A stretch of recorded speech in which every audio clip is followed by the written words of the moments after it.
Oman की खाड़ी पर एक जहाज खड़ा होता है, उस पर अचानक से अटैक होता है। हर कोई हैरत में पड़ जाता है, लेकिन जानते हैं यह जहाज हमारे लिए कितना जरूरी है। दरअसल इस जहाज पर जो नाविक तैनात थे या खड़े थे या रह रहे थे या चला रहे थे शिप को, वो भारतीय हैं। तो इस जहाज पर अटैक किसने किया?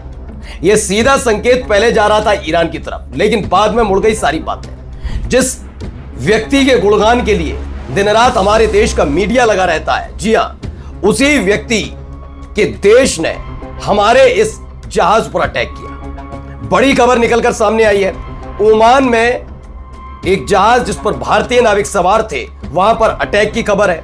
क्या, कैसे, किस तरह के हालात, कैसे उनको रेस्क्यू किया गया, यह भी दिखाऊंगा। क्यों यह कहा जा रहा है ईरान नहीं बल्कि अमेरिका ने अटैक किया, वो भी दिखाऊंगा। इजराइल धू करके पिछले 24 घंटे से जल रहा है। पहले तेल अवीव पर अटैक, उसके बाद दक्षिणी इजराइल पर अटैक, उसके 2 एयर बेस उड़ा देना, और इन सब के बीच खबर निकलकर सामने आती है कि कैसे अमेरिका के अलग अलग हिस्सों पर भी अटैक हुए हैं। यानी अमेरिका के जो मिलिट्री बेस है उस पर अटैक हुआ। इस बार कुवैत का जिक्र नहीं है, बहरीन का जिक्र नहीं है, और कौन कौन से देश हैं उन पर अटैक है।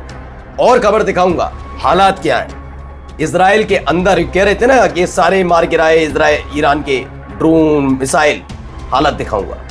इंटरनली वीडियो निकलकर सामने आई है जहां दहशत में है इजराइली। नमस्कार, मैं हूं प्राजपल गौतम और आप देख रहे हैं खबर चौक। सबसे पहले जरा ये खबर देखिए, एक अटैक की खबर है ये देखिए, धुआं उठता हुआ आपको नजर आ रहा होगा इस वीडियो में।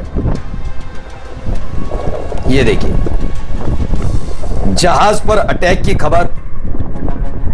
यह जहाज हमारे लिए जरूरी क्यों? ओमान के तट के पास एक जहाज पर हमला हुआ। जहाज पर भारतीय सवार, प्रारंभिक जानकारी के मुताबिक जहाज पर भारतीय नागरिक सवार है। घटना ओमान के समुद्र क्षेत्र के निकट हुई और चालक दल और जहाज की स्थिति को लेकर जानकारी जुटाई जा रही है। भारतीय नाविकों की सुरक्षा को लेकर चिंता बढ़ी है। इनका जो रेस्क्यू किया गया वो भी दिखाऊंगा, लेकिन ये दावा है कि अमेरिका ने ये हमला किया है। अमेरिका पर क्यों आरोप लग रहा है वो भी आपको बता देते हैं। दरअसल आपको याद होगा, ट्रंप ने हाल ही में ओमान को उड़ाने की धमकी दी थी। दरअसल उसके फौरन बाद ओमान ने ईरान के साथ अपने रिश्ते सामान्य किए और एक डील की। उस समझौते से और बौखलाया हुआ है अमेरिका। पहले से ही सऊदी अरब, यूएई, ये देश अमेरिका के उस दबाव जिसमें अब्राहम एकॉर्ड पर साइन की बात थी, जिसके तहत इजराइल के साथ सामान्य रिश्ते कर रहे थे, उसका विरोध कर रहे हैं। ओमान ने मना कर दिया, वो अपने ईरान के साथ रिश्ते अपने बेहतर रखना चाहता है। इसीलिए इन सब के बीच इस जहाज पर अटैक है। अगर ईरान की तरफ से ओमान पर अटैक होता है या ओमान के समुद्री क्षेत्र में अटैक होगा तो यानी वो अपना एकॉर्ड तोड़ रहा है, समझौता। ऐसा है नहीं, ये अमेरिका की तरफ से किया गया हमला बताया जा रहा है। उसके बाद रेस्क्यू ऑपरेशन कैसे चला है जरा वो भी देखिए। रेस्क्यू ऑपरेशन की वीडियो है। जहाज पर आग लग गई, 20 समंदर में जहाज कितनी दूर जा पाएगा ये बड़ा सवाल रहता है ना। अब देखिए ये भारतीय हैं जो इस जहाज पर हैं और आग लगने के बाद हालात ठीक नहीं है। देखिए एक एक करके वहां से रेस्क्यू किया गया है इन लोगों को।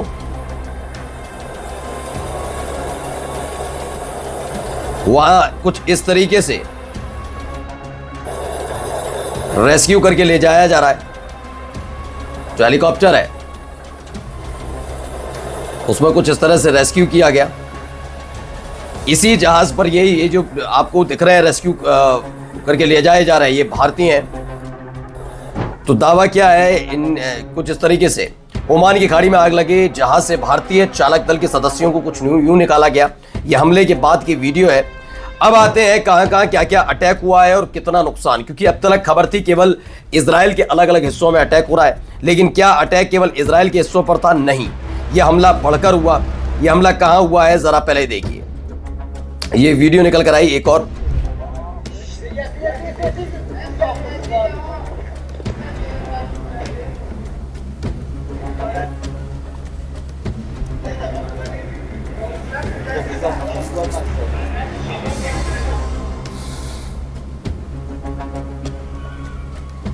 ये देखिए समानांतर है, कोई पहले मिसाइल दागी होगी, उसके बाद एक और मिसाइल दागी, उसी के पैरेलल गई है। खबर है कि मिडिल ईस्ट में ईरानी बैलिस्टिक मिसाइल हमलों की नई लहर है। रिपोर्ट्स के मुताबिक ईरान ने पश्चिमी एशिया में गए कई लक्ष्यों की ओर बैलिस्टिक मिसाइलें दागी हैं। सऊदी अरब के प्रिंस सुल्तान एयरबेस पर कम से कम 2 हमले दर्ज किए गए सऊदी अरब में।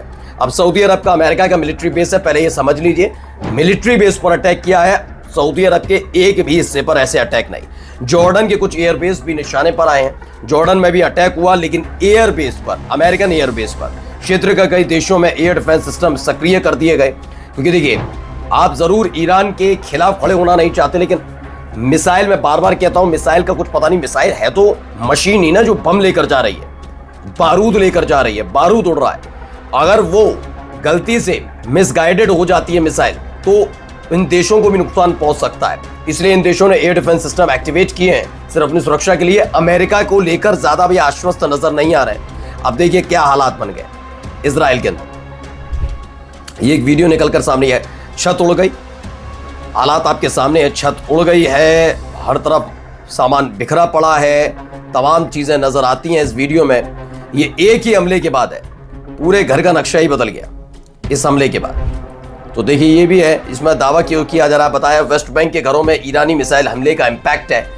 वेस्ट बैंक में अटैक हुआ था, उसकी खबर हमने आपको दिखाई थी, लेकिन इसके बाद अब खबर निकल कर आ रही है कि वेस्ट बैंक में जो अटैक हुआ उसका व्यापक असर पड़ा है।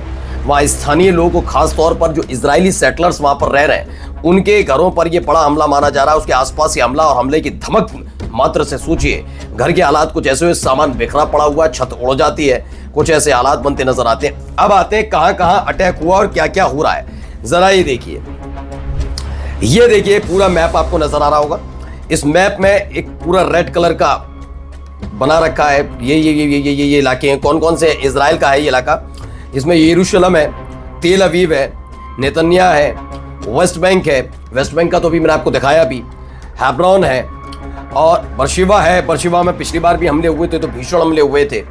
अभी हाइफा इससे दूर बताया जा रहा है कि हाइफा पर अटैक नहीं किया है, लेकिन उत्तरी इजराइल में लगातार ये अटैक हो रहे हैं और दक्षिणी इजराइल और मिडिल ईस्ट, मतलब सारा का सारा पूरे इजराइल में हर जगह बम, गोले, बारूद की आवाजें सुनाई दे रही हैं। हमने आपको ये भी दिखाया था कि हुती लड़ाकों ने भी ऐलान कर दिया कि कैसे वो वहां पूरा बैरिकेड करने जा रहे हैं, मतलब पूरी दोबारा से नाकाबंदी करने जा रहे हैं। लेकिन ना केवल नाकाबंदी, बल्कि जो हुती लड़ाके हैं उन्होंने हमले भी शुरू कर दिए हैं इजराइल पर। यमन के प्रतिरोध समूह, जिन्हें हुती लड़ाके कहा जाता है, हुती लड़ाकों के मिसाइल हमले से इजराइल का बेन गुरियन एयरपोर्ट ठप हो गया। खबर निकल कर आ रही है, बेन गुरियन एयरपोर्ट ये मेरे ख्याल से 40वीं या 50वीं बार बंद हुआ होगा अब तक, क्योंकि बार बार बेन गुरियन एयरपोर्ट को पर अटैक किया था। और खास बात इसमें यह है कि बेन गुरियन एयरपोर्ट से सिर्फ नागरिक विमान नहीं होते, बल्कि हाल ही में खबर आई थी कि अमेरिका ने यहां पर अपने रिफ्यूलेंट टैंकर तैनात कर रखे हैं, खड़े किए हैं। यही उसी बेन गुरियन एयरपोर्ट पर अटैक हुआ है। सोमवार सुबह यमन की सेना ने तेल अवीव को निशाना बनाते हुए बैलिस्टिक मिसाइल दागी। इसके बाद इजरायली प्रशासन ने Ben Gurion airport, international airport पर सभी उड़ानें रोक दी हैं और ये हमले लगातार बढ़ते जा रहे हैं। नमस्कार।